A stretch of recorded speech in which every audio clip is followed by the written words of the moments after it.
C'est en 1996 que Paul Chédid importe pour la première fois le Hummer, le fameux H1. 2 tonnes 8, 4,70 m de long, donc pas très long, mais surtout 2,20 m de large. Et bien sûr, le Hummer a évolué.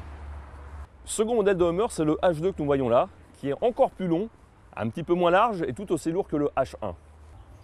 Et enfin, le modèle que nous allons essayer aujourd'hui, le fameux Hummer H3, le petit Hummer.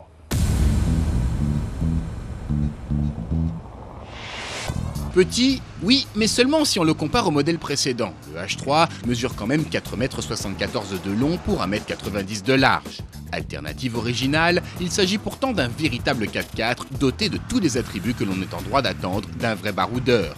Outre un gros V8 essence sur le modèle Alpha, on peut choisir comme ici un atypique 5 cylindres en ligne essence de 3,7 litres développant 244 chevaux, presque raisonnable de ce côté-ci de l'Atlantique. Les H1 et H2, le Hummer H3 décline encore une fois le style inimitable de la marque avec des lignes taillées à la serpe, relevées de quelques traits caractéristiques. Aile proéminente, bouclier échancré, énorme calandre à barrette verticale, ceinture de caisse très haute, le ton est donné. L'habitacle, lui, n'est pas aussi original. Il est même plutôt épuré et, c'est dommage, pas très bien fini.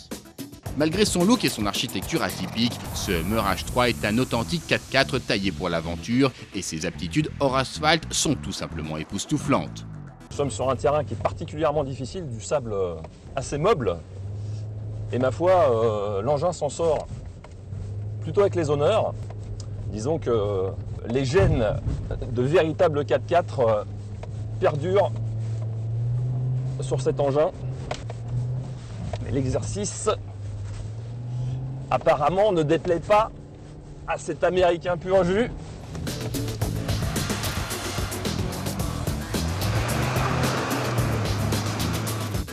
Une fois revenu sur le macadam, le H3 s'avère suffisamment confortable et, avouons-le, plutôt agréable aux allures de sénateur.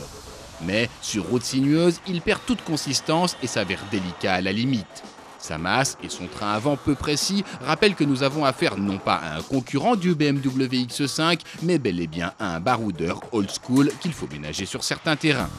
Affiché à partir de 46 000 €, le H3 3,7 litres est le moins cher de la gamme, mais cela n'en fait pas un 4x4 raisonnable.